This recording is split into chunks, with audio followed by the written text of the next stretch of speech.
Live today. We're so excited to have you all. We're talking with St. Mary Magdalen Catholic School in San Antonio. And thank you all for joining us today. My name is Zulian Cruz Diaz. I am the Community Engagement Coordinator at Families Empowered. And I'm so excited to be talking to not only people that are working at the school, but also parents as well. So here we are. We have Mr. Davor Stamen. We have Bill Daly, and we also have Karina Martin. Do you guys mind introducing your school and introducing who you are and how y'all are doing right now? Well, hello, everybody. Hello. Thanks for joining us for Facebook Live. I'm Bill Daly. I'm the principal, as Julian said. And so with our school, what we pride ourselves on being is being mission driven. So our mission is to empower students and our community to witness the gospel and grow in excellence through faith, academics, and service. So every day we say that. Monday, Wednesday, Friday, we say it in Spanish because we're a dual language school. Tuesday, Thursday, we say it in English. We wrote it together as a school community. So parents, students, older students, and staff wrote that. And then we, every day, we try to live out that mission, whether it's little things, big decisions that we make. That mission helps to ground us and then also guide us in terms of where we want to go as a school. And so our parents are as much a part of that mission as anybody else, and certainly our students too. What makes us unique as a school is that we were the first dual language Catholic school in Texas. We became that in 2013. So we've been doing it a while, and we're fully committed to being dual language. And that's, in fact, that's part of our school name, St. Mary Magdalen Dual Language Catholic School, which we're really proud of. And we also, we're a parish school, but we are right on I-10 and West Avenue. So we're right there off the freeway. So maybe I think because of the dual language part and then the where we're at in the city, we have students from over 60 different zip codes throughout San Antonio. So it's a really diverse community, and we think that makes us even a better school, that diversity. So different religious backgrounds, ethnic backgrounds, socioeconomic, linguistic, cultural, you name it. We kind of have a big mix of people here. And we really love that and think it's great for our kids to have that as well. That's wonderful. And you actually reminded me, I got caught up and I was like, can y'all introduce yourselves? And I forgot to do the introduction in Spanish. So para todos los que están viendo ahora en español, yo voy a dar una introducción bien rapidito en español pero vamos a continuar la conversación en inglés, ¿ok? Estamos hoy hablando con la escuela St. Mary Magdalen, una escuela católica, y están en San Antonio. So, muchas gracias por ustedes por estar aquí, pero por ahora vamos a continuar la conversación en inglés. So to start off our first question, can you tell us a little bit about how your school is supporting families during the pandemic right now, right? That's the whole reason why we're doing so many Facebook Lives and how you guys are promoting your school. So how are you supporting families right now during the pandemic? Well, I'll start from just the overall school experience, and then I think hopefully Ms. Martin and Mr. Staminoff will both have something to share. But from us, I think what we view is some things haven't changed. So relationship for us is the priority. So that's for our teachers. We want our teachers to prioritize having a relationship with each kid. And so there, in 2020, there are ways to continue that relationship even during a time like this, through Zoom, through Google Classroom, through phone calls, through the relationship with the parents as well. So I think being consistent about that, and we send a daily newsletter every day with resources on how to sort of navigate this time together. So that's every day. We have a morning message from all of our teachers that individually name and welcome each student. And then of course a morning message to all the whole school community, where we talk about, we pray and we say the pledge and we do all the stuff that we usually would do to start any other day. So I think that has become really important for us, and I think kudos to our teachers who have been able to really pivot from doing instruction in person. They were so quick to adapt and to pivot. It was pretty amazing. So we actually started the distance learning on March 18th. So I don't know if anyone started that early, but we were already started that Wednesday, March 18th, and the teachers have done an amazing job. So I'll let Miss Martine talk real quickly. So I think what has really helped me is being really constant with my parents, having communication almost daily. Like I call them through FaceTime, we Zoom. So it's been really nice that I get to see my kids. I teach pre-K, so I love seeing the little ones. And then I also record myself and send my videos, and then they send me videos back. So it's been really nice. I try to keep it as normal. I still continue my singing, everything I do at like in my classroom. And well, it's been nice and constant communication with parents. So yes. The only thing I'll add before Mr. Staminoff talks, I think we have supported the parents, but I think we have an amazing parent community here that, as we share with you, Julian, earlier, Miss Martine's class did a parade by her class for her birthday yesterday. It was amazing. Yeah, we've received so much love like that from the parents that honestly, it has really helped us to keep going and stay positive. And I think it's a mutual thing, kind of like our mission statement. So. Yes.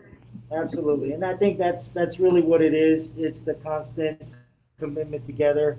The teachers staying in contact. That's one of the great things. You know, they're not just putting out the assignments and letting the kids work. They're checking on them.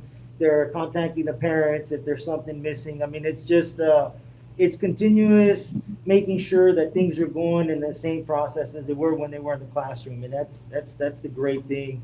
Our kids, you know, they've had to adapt, and I think it's been okay. You know, nobody likes being home, but for the most part, because of the continuous contact and having the teachers available for any questions and things like that is really, really important. And the school just been doing an amazing job with that. That's wonderful.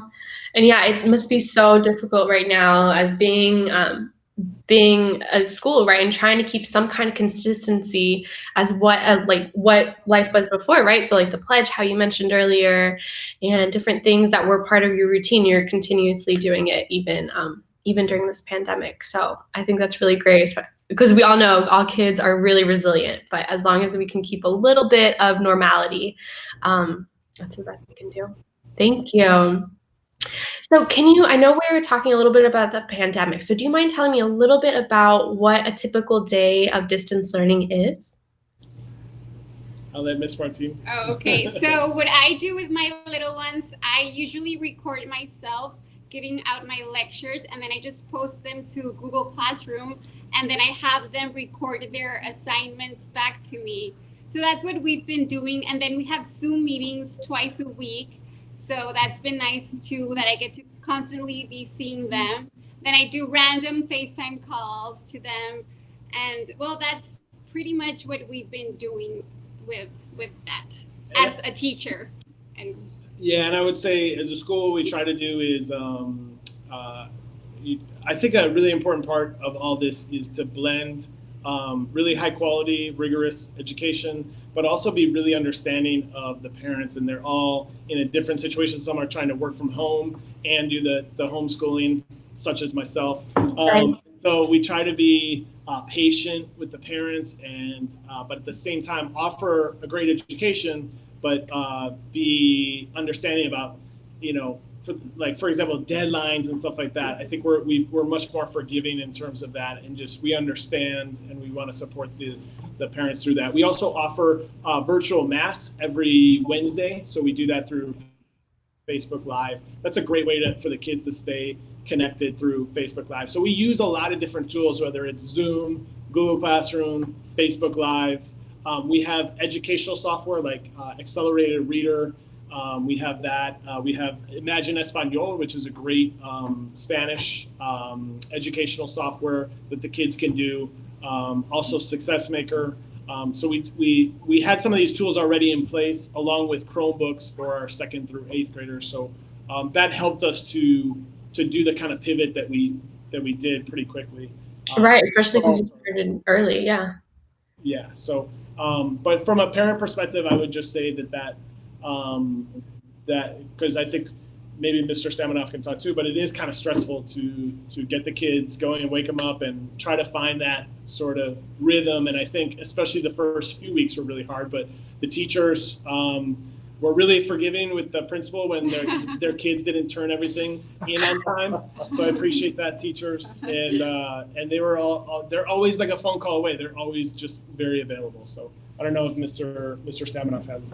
Yeah, I think that was, I mean, you pretty much said everything, Mr. Bailey. Thank you very much. I'm good at that. Yeah, for a parent and a staff member. But in general, one of the main things is actually providing, like you said, the Chromebook for the students. You know, I don't know if many schools are doing that. That's amazing. You know, they're providing it. We're using the Chromebooks. I mean, that's one of the great things I see the school able to support the families and doing things like that. Perfect. I want to jump in here. We have a question from a parent, from Colleen. She asks, how big is the school? Okay, so we're in total, we're about 450 students. So we go from 3 years old all the way to 8th grade. So we have pre-K 3 and pre-K 4. Those are actually our biggest grades. And then we have all the way through 8th grade. So and perfect. And she kind of asked a little follow-up question right now. Are you enrolling kids for next year? We are. So if you go to our website, which is www.stmmsa.org, there's a little button that flashes apply and request a tour. So we're doing Zoom tours. If people are okay with that, we've had several just come in with masks and we just do the tour, everyone in mass. It's a little different. That we prefer to show, you know, the school during a regular school day with all this stuff happening, but obviously that's impossible at this point. But yeah, so you can apply and request a tour all by going on our website. Again, that's ST as in Saint, MM as in Mary Magdalene, SA as in San Antonio.org if you go to that. And then you can call the phone line, also 210-735-1381. It's connected to my cell phone, so I can answer whether I'm wherever I am to schedule a tour or ask questions. That's great. And for our viewers, just so you know, we'll make sure to put it in the comments, their phone number, as well as how they can apply, how you can apply, and the website, of course. So that'll be included in the comments in just a little bit. Okay, viewers? So I wanted to get into the question of how, what does your school do for financial aid? Like, what does that look like? So we have a few different options for financial aid.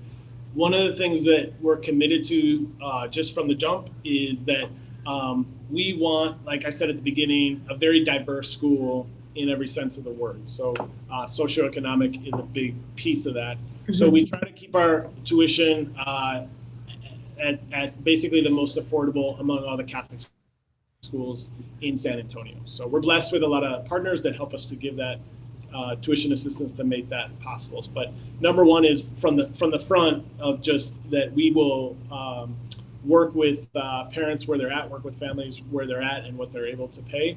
And then we have a great partner in the Archdiocese through something called Hope for the Future, which is just a great organization that does basically an application for all Catholic schools throughout San Antonio, and the parent sort of selects which school or schools they're interested in, and then does an application online. That's on the Archdiocese website, archsa.org, and it's called Hope for the Future, and it takes about 30 minutes, and it is $35, but it's definitely, in my opinion, well worth both the time and that price, because a lot of our families get anywhere from $500 to $2,000 per student.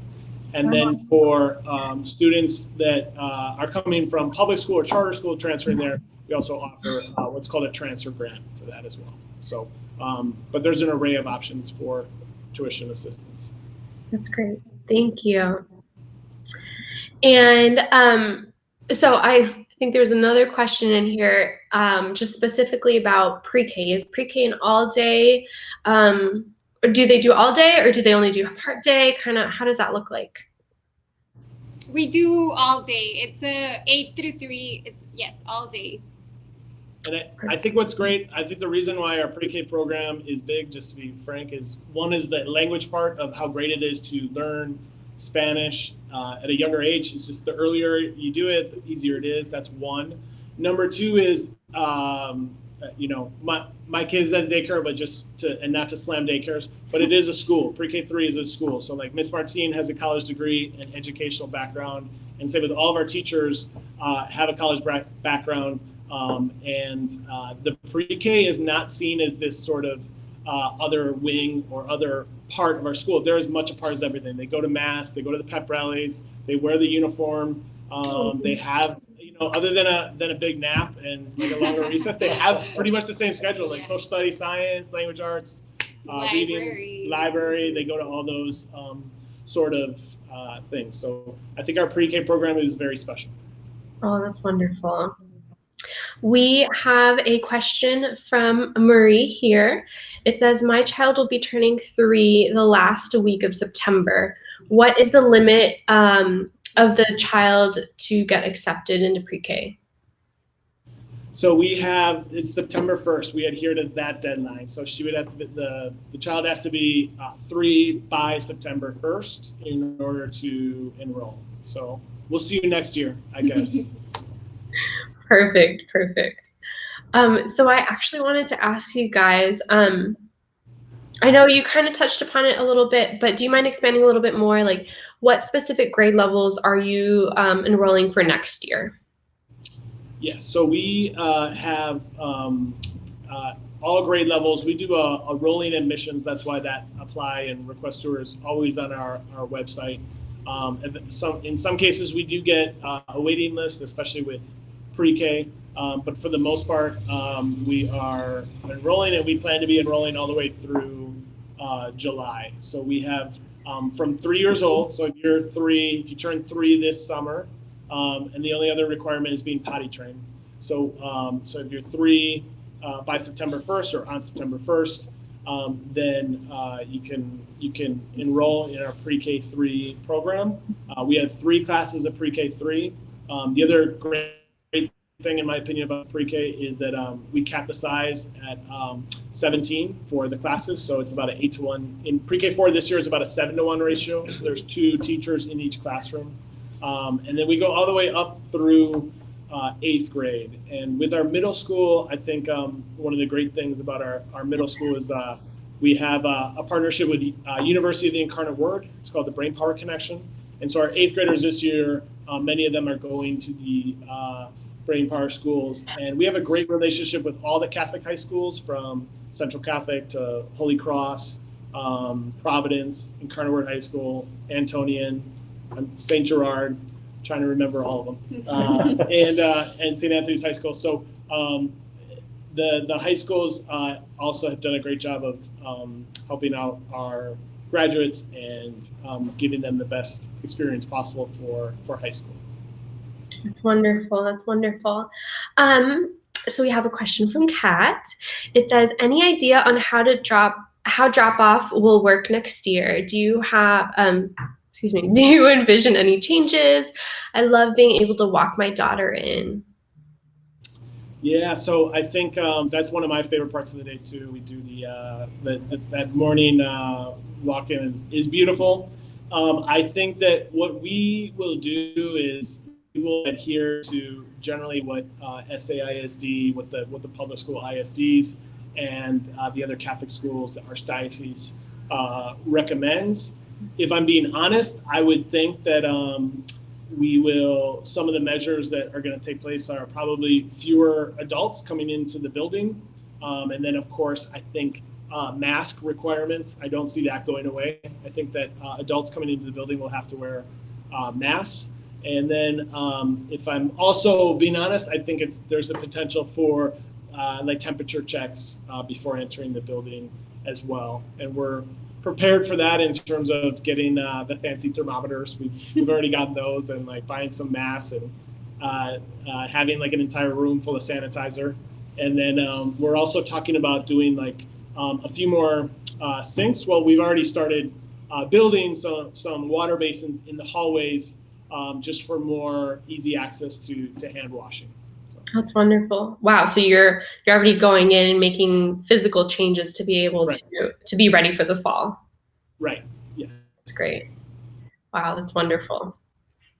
So one of my other questions is, if we did start moving forward, right? If we were able to go back to the fall, what would a typical day in the classroom look like for your students? We were talking a lot about the pandemic, but like now that if kids are actually going into school, what does that look like? Like, what does the school day look like? So for pre-K, we usually start off our day with our circle time with prayer, and then we go into we do a lot of play. So we do center time, then we do some math, then we have lunch time, then we nap, and then we do it again. We have social studies, we go outside to the outdoor learning center, and we usually do that. We have our specials, we have PE, and then with pre-K, we do 90% Spanish and 10% English. So Mondays, Wednesdays, and Fridays, we go with the language of the day, which is Spanish. So that's what we do during the day. Like in the halls, we try to speak as much Spanish. Then Tuesdays and Thursdays, we do English. So that's like in the halls, we do the English. But our classrooms is like mainly Español, puro Español. Just like a little English here and there. And then kinder through 6th grade for next year is a more traditional 50-50 model. So it's half Spanish, half English. Eventually we'll go all the way through 8th grade for our students for dual language. And then in terms of the day, I think we, just speaking from a broader perspective, so we have free morning care starting at 7 a.m. So that's available for our parents to drop off their kids if they need to get to work earlier at 7 a.m. The doors open in the school at 7:45, and that's when parents can start coming in, or students can start coming in. The day starts at 8 a.m. It's your typical core subjects. We have the extra one of religion, and then we have every Wednesday we do have a whole school mass as well. So we have those additional features as well. And then I think we have really awesome after school stuff too. So we have, of course, a really robust sports program that Mr. Staminoff is a huge part of. We have every sport imaginable, including like golf and tennis, which we're terrible at. But it's fun. So we have a lot of options for kids. And we also have something called CAL, which is starting at 4 years old. Kids can play in CAL, which is Christian Athletic League, and they can play with their classmates here, practice once or twice a week, depending on the age. So we have soccer in the fall, basketball in the winter, t-ball in the spring. And what's nice about that for parents too is that is not like CYO or some league where you got to schlep all over San Antonio. They're taken right from the classroom, and they can be taken to the practice field and then dropped back off to the cafeteria. Same with the sports program. And then lastly is the after school clubs, which a teacher has to do one after school each week. So one day a week.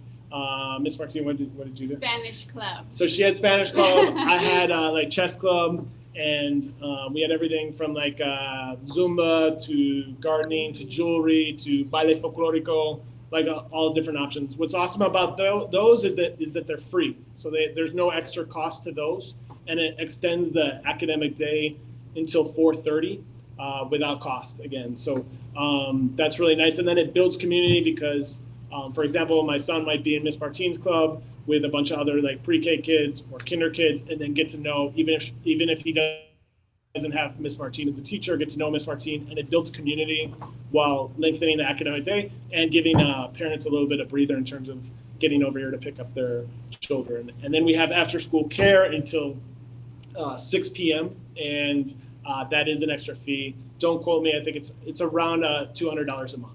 Gotcha. No, that's wonderful. You guys touched on all of the topics that are usually asked a lot from our parents, like what are extracurriculars that y'all do? Do y'all have extended care? All of that. So thank you for answering that. That was wonderful. And I know you said that there's clubs, and then there's also certain sports that you provide. Is that for all grades, or is that for only certain grades? The clubs are for all grades, pre-K 3 through 8th grade, and then the sports The Cal portion, where it's soccer, basketball, and t-ball, is starting at 4 years old through 4th grade. Gotcha. And then the more sort of competitive AIAL is the Archdiocesan Intercollegiate Athletic League. I think that is it. That's 5th through 8th grade. Okay, gotcha. One of the questions that were asked a little while ago, and I forgot to include it in, is do you guys provide transportation? We do not. We do not provide transportation. So I think we've thought about it in the past, but just that one of our coach, our PE coach for this summer was doing like a competition through distance learning. It was dropping off gifts for the students who participated in the competition, and she was saying like I had to go to Bernie and New Braunfels and then over to Bandera, and like it was 3 hours. So I think just given, I think if we had a concentration of kids from one certain area, we would do that. But they come from all parts of the city. Right. I'm adding in another question from Julia. Will children be split up in different locations if limitation numbers are not lifted by August? Meaning 5 in the class, 5 in the library, 5 in the gym, etc. Yeah, so we will adhere to whatever the mandate is. So to be honest, we are already like don't have a lot of space, but we will make use of every bit of space that we have, including if we have to the gym, the parish hall. So we do have options in terms of separating students, but at the end of the day, we will, no matter what, we'll adhere to whatever the dictate is from the public health organizations and the government. Perfect. And I think this question was already answered in the comments, but I just hope that you guys could bring it up. When is the first day of school planned for in August? August 17th. August 17th. Okay. Perfect. And viewers, keep the comments coming, keep the questions coming. This is for you guys, right? For you guys to know your different options, the different schools around. So keep them coming in, okay? One question that I have heard a lot is, how do you support your special ed population? Got it. So we have an academic interventionist, and so he is a full-time employee of the school. So he works with kids that have 504s and IEPs, and some kids that just might be just learning differently. And so he works with, he helps the parents in terms of a lot of like all the extra paperwork and stuff that's required from the public ISD. And then also works a lot with the teachers in terms of ensuring that certain modifications and accommodations are met for each child.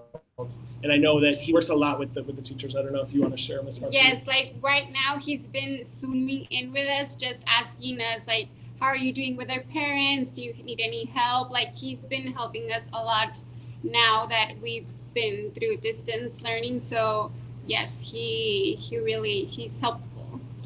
And I think that's one of the, some of the research out is just, there's some students that are really thriving with distance learning, and a lot of them are a sort of typical special ed kids, but then there's others that are in that same special education category that are struggling even more. So just really being on top of them, I think he's done a great job of making sure that those students don't fall through the cracks, basically, because it can happen, especially in distance learning. And so, but I think at the end of the day, he is a resource. The teachers are really, they're the ones that have the closest relationship and the most impact. And so I think we see his role as more like really equipping the teachers with the right sort of resources and mindset so that those students can thrive.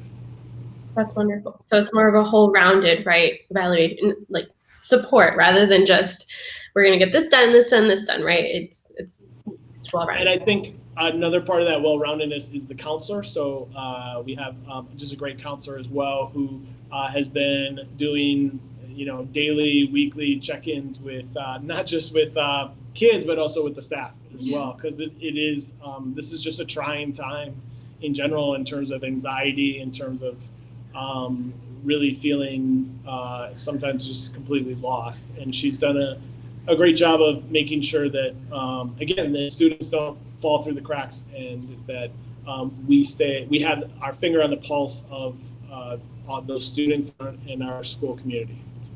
That's wonderful. I think I was personally scrolling through Facebook, and one of my friends had posted up a meme about how teachers are going through a lot right now, because they used to be one-on-one with the students. They would be able to know what level those students are at, how to be able to best support them. And right now, without necessarily always being there and kind of seeing them continuously, I mean, you guys are doing a really good job virtually, but as a teacher, not being able to be there physically, sometimes it's hard to get feedback and see how kids are progressing. So I'm really glad that you have that support that you need. We have a question from Nordma. Will middle school offer Spanish this year? So for the Spanish section of the middle school, 5th and 6th grade will be part of the dual language program. We have dabbled in thinking about it for, a year or two. For like last year, we were thinking about having Spanish as well. We decided to go with a reading interventionist instead.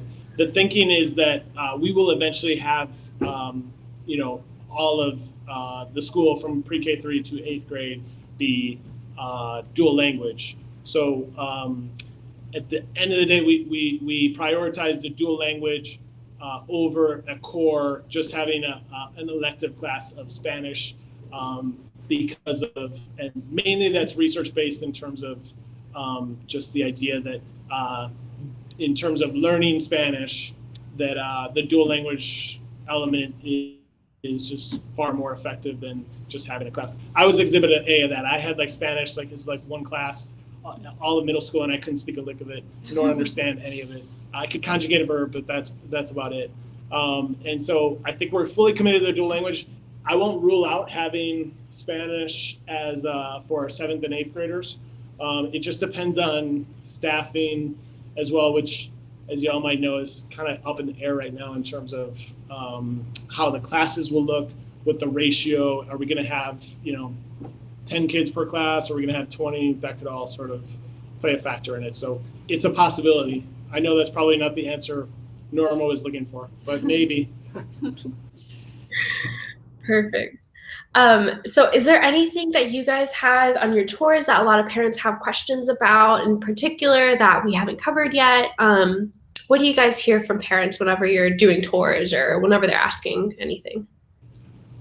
I think a big part of for parents now is safety. So I think that's always a big concern for parents. And having 2 kids here, I think, of course, that's a big concern for me as well. And that's just something that, of course, we take really seriously. We try to do our best to make sure that our faculty is trained and ready to go in the case of like a crisis situation. We have, in terms of making sure that the school is equipped with all the safety equipment like cameras, and that the school is locked and safe for the students. Our students are in different areas of the campus, from the gym to the main building, to the parish hall, to the portable. So we really try to emphasize that as much as possible and train our staff to make sure that they're ready to go, not just in a sort of a crisis of, say whatever, a fire drill, we do all that stuff, but also just in general for like if someone's having, if there's a different kind of crisis as well, like so maybe someone is emotionally having a really hard time, or the school is going through something, grieving for something. We really do our best to make sure that we're really well supported and the students are well supported to make it through those sorts of things. And then I think in terms of another thing that the parents often wonder about is like instructional time and how we handle that. And I think we do our best to have a balance for the kids. So one of the features that we have for pre-K through third grade is outdoor STEM lab.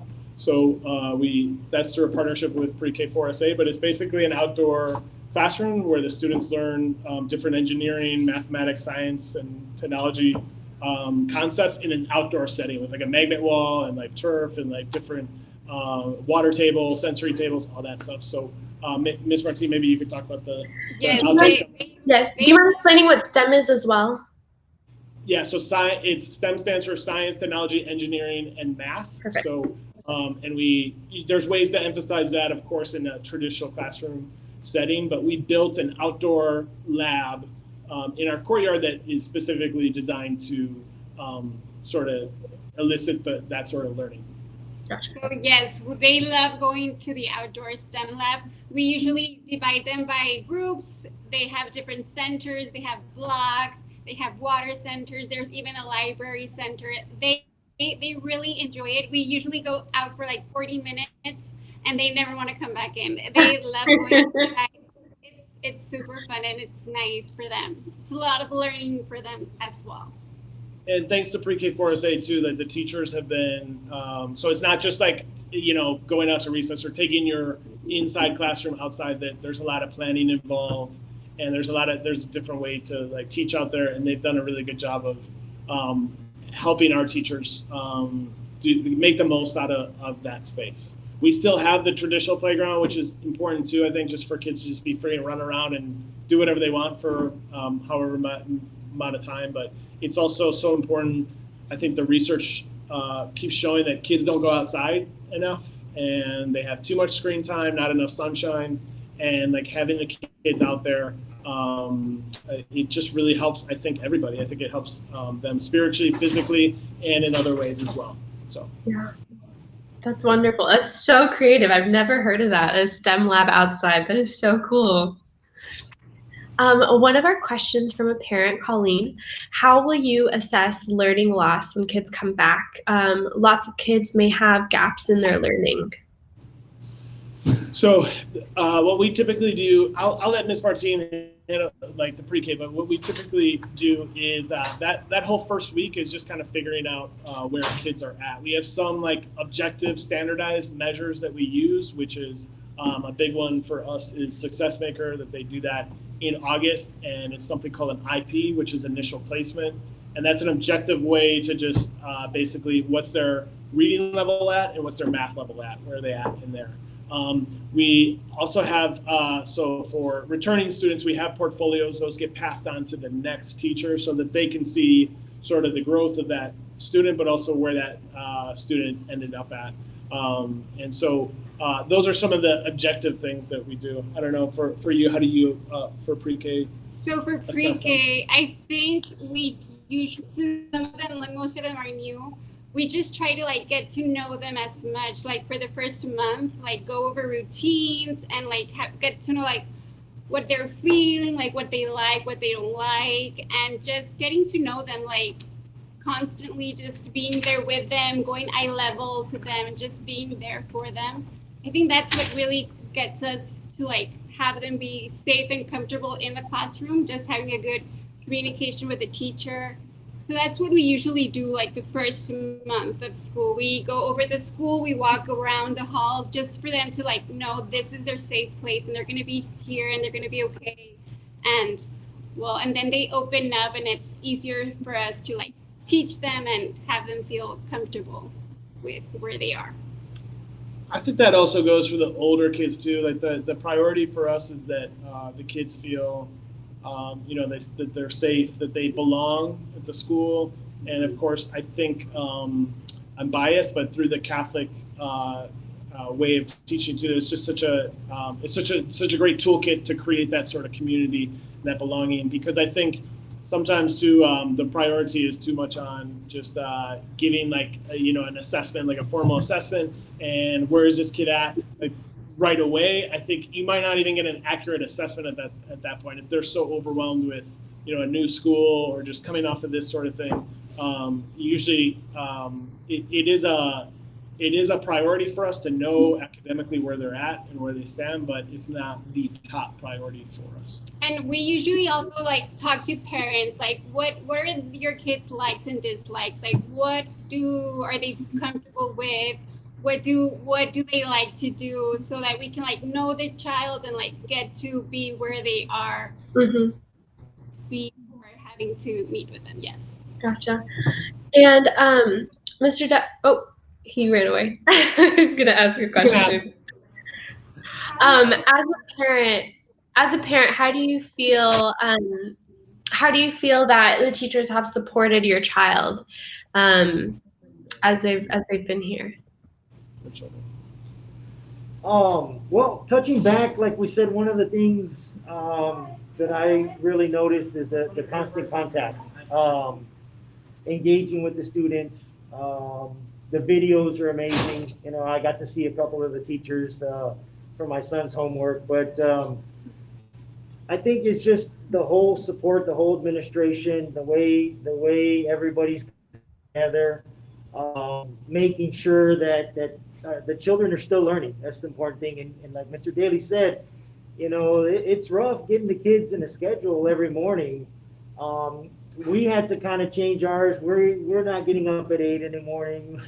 We're doing it at 10 now. So 10 o'clock starts homework. We come down, they start on their work, and we kind of just monitor them, make sure they don't need, you know, something we can help them with, any questions but in general, the teachers have been amazing. They just, the videos, the capability of using the Chromebooks from the school, providing the Chromebooks for the students. I mean, all those things are just amazing things that you don't get from every school. And I can guarantee you that. So we're excited. We're blessed to be a part of this community, and hoping to bring my baby girl. She's 3, so she's gonna be the next one. It'll be her 3rd one here going to school.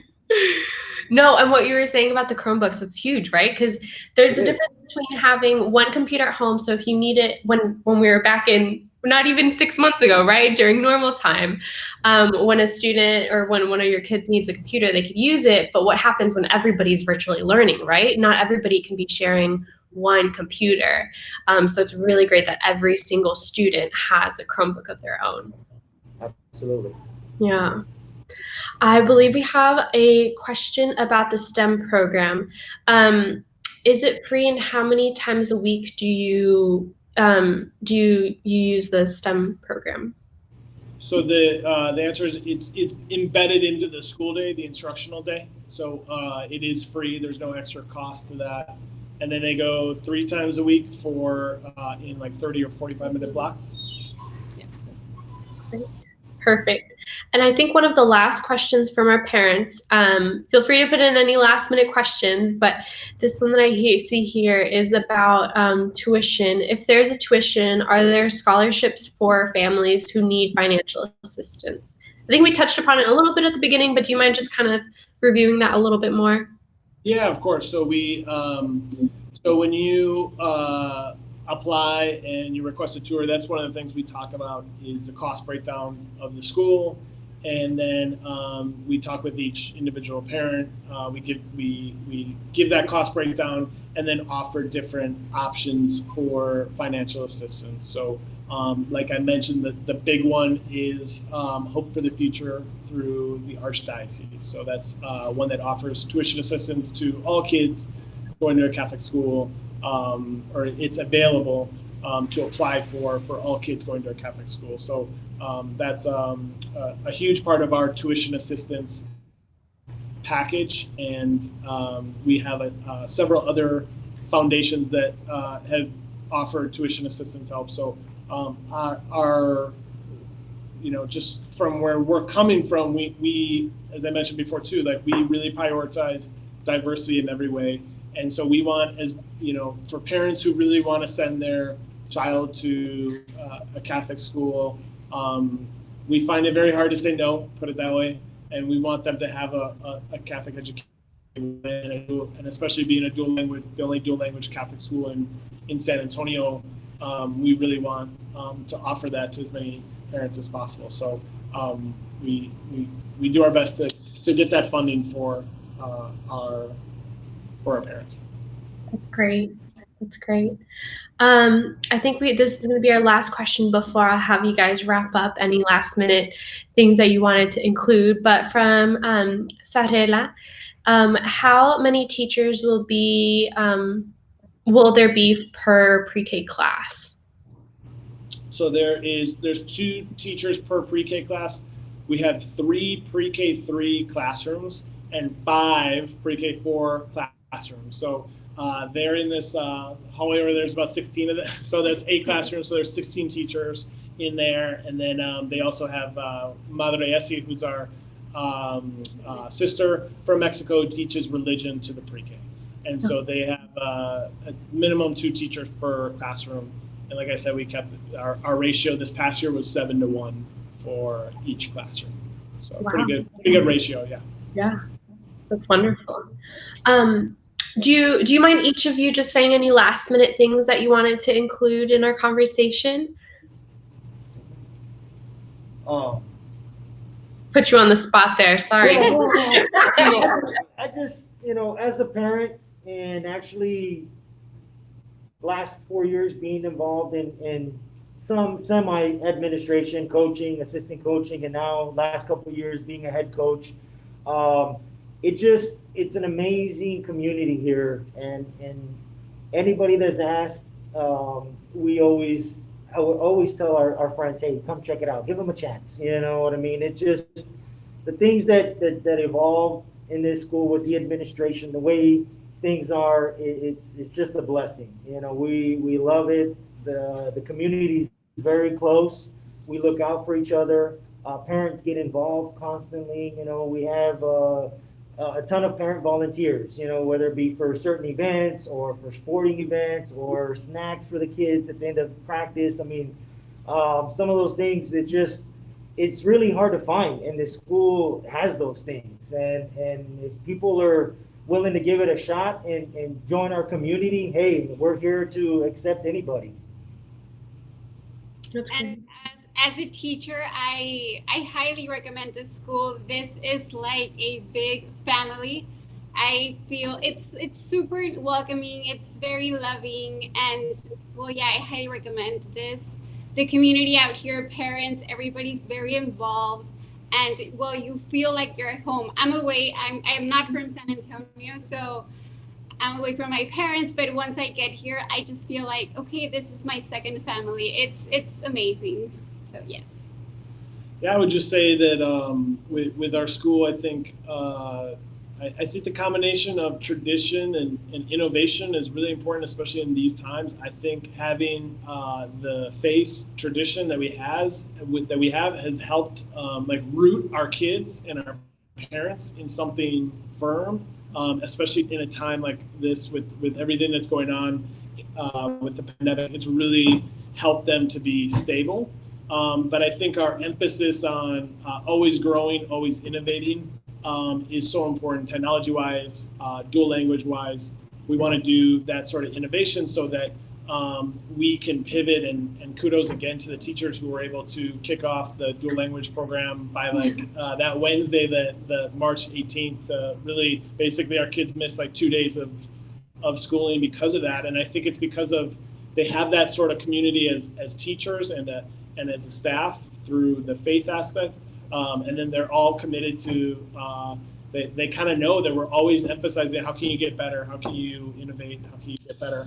And I think with our kids too, I think that's so important too, is that I don't think this will be the last crisis that our kids face. And so going forward, I would hope that a school like ours gives them that sort of firm foundation, the roots of the faith that is unshakable. And then, but also that sort of ability to pivot and to be flexible and to innovate, and whether they're older and they have a career and they're sort of in the job market, be able to do that sort of thing, or as a student to be able to adjust to these sort of crises that we're going to face probably again. So I think that this experience of the pandemic has only made, I think, me more convinced of how great our teachers are and how great the education is here.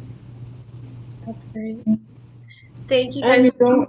yes, you don't need an appointment to see Mr. Daly. Just He's available. You just drop in. He's good. He's there for you. That's huge. That is huge. In a lot of schools, you have to make an appointment or you won't be able to, right? No, I'm just around. You can catch me. That is great. Thank you so much. So to our viewers, we had St. Mary Magdalen Catholic School in San Antonio talking with us today. My name again was Julian Cruz Diaz, and and we're part of Families Empowered. And so we help families know all of their school choices in Houston, San Antonio, and Austin. So if you have any questions at all, feel free to give us a call. We'll be putting it in the comments, or visit our website, whatever helps you. So thank you guys so much for talking about your school. It sounds amazing. Dual language from pre-K 3 all the way until 8th grade.